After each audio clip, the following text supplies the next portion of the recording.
I'm Crispin, I'm Austin Wright's son, and we're at Greenview in Upper Poppleton, where he and his wife Sue came to live in 1944 after the Second World War, when he'd been a conscientious objector and had come here because he found this a most suitable place to start working as a sculptor, and it provided him his home and environment, the garden and the house and the barn together as a working environment.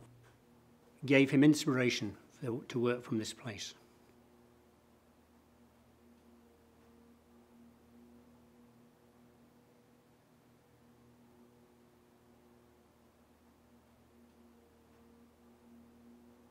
He worked until about 1990. Towards the end of his life, he got Alzheimer's and started to drift away, but he was working here in what was a very cold space in winter with just a wee wood-burning stove.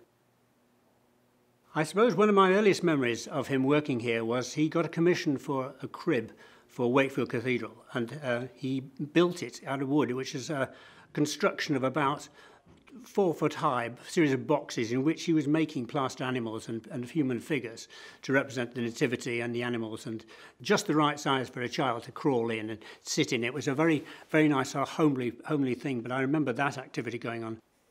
But all the artworking went on in here, and the house was a house, and he didn't do much work really in the house. He did some framing in the house, but that was all. The days of the week didn't really matter. He did start fairly early, and it had its own rhythm, but he could come here, I suppose, about 9 o'clock or something like that, having had some breakfast in the house, and then would come down here, and the 50-yard commute would start. And he, as he said, he worked away from the morning, and Sue would always bring him a cup of coffee at 11 o'clock, and then he would work away more, and then he would come in for dinner and come in the back door and take his boots off, and then he would go back again in the afternoon. When they came here was only 4 miles from York, but was a remote place. It was a small agricultural village which didn't have an artist at all, the likes of he, working in here. And he was, in a funny way, somewhat separate from the village. He observed it, he watched it, he drew it, and he gleaned a lot from it. And he had gleaned a lot from further afield in Yorkshire. People came to the house because they were interested in him being an artist. But after a while, he drew on other people who knew and understood modern art and were collectively would support him. Now, although he was offered opportunities to go down to the south of England, he already had what he would say as, he's got his feet under the table here, and this is where he lived. And what he found was what was underneath his feet. He didn't have to look around too much. It was all here if he only looked properly, and that's what he did. I would suggest that his work drove from an interest in human and plant forms and things he grew in the garden and things he took apart to understand. He inherited this barn, and I'm quite sure that things that hung on this wall when he first came are still here and were here all his life. And he liked the idea of bits of machinery, of hanging tools or chains or hooks or meat hooks and then cleavers and things like this. These are implements of gardening implements and things like that, which he saw, and how these metal and wood would work together and how they were useful on the land and how things hung on hooks. And you can see this directly through some of the hanging pieces that are around us still here. The relation of joints and how things link together, how things sit on top of each other, and how plants with very thin stalks support amazing big heads somehow, and this joint between the head and the stalk is how these junctions of these two forms come together. Leaves, how they come down to the base, how they go out of the base, and these little fissures and things like that are in plants. These are things which you can see. You can see these different connections.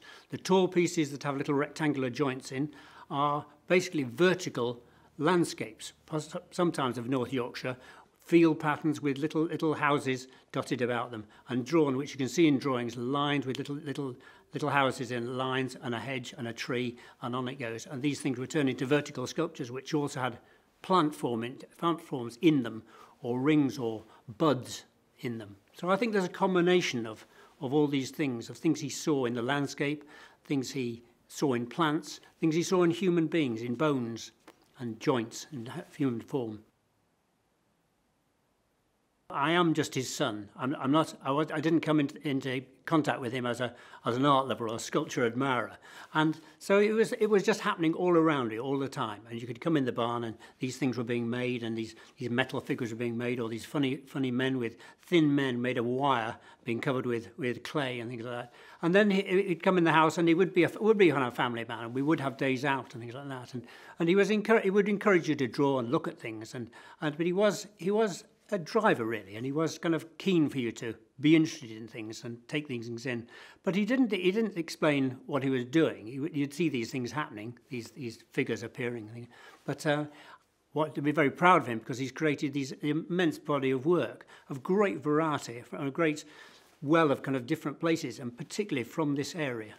We had no assistance, and it was amazing that he motivated himself, and this drive and this change of direction of materials and things like that came through. So wood, stone, lead, bronze, aluminium, all these different things came out of him. And the aluminium was cut and shaped from flat things, or it was cast, all these different things. But it came out of his own motivation and his own sense of drawing these things from his surroundings. And I think in certain cases, public sculptures in the public domain have a hard time. And I think a number of his works suffered because of that. They don't have an immediate, his abstract ones don't have an immediate grip on people, and they're not easily directly explainable. The people have to look harder and work with them. And I think some of the ones which have been vandalised, sadly, just by people who couldn't understand them at all, really. And he was disappointed. But the opportunities for artists to explain these things are rather limited. And they have to just put these things out into the world and see what happens. I think there are two aspects to what we'd like to see his legacy achieve. We'd like to find homes for as many of the big sculptures as we possibly could. These are not, in many ways, domestic sculptures, but they always hung in what I would call domestic landscapes, because they were invented here in this domestic landscape, and the trees that he planted were often used to hang sculptures from.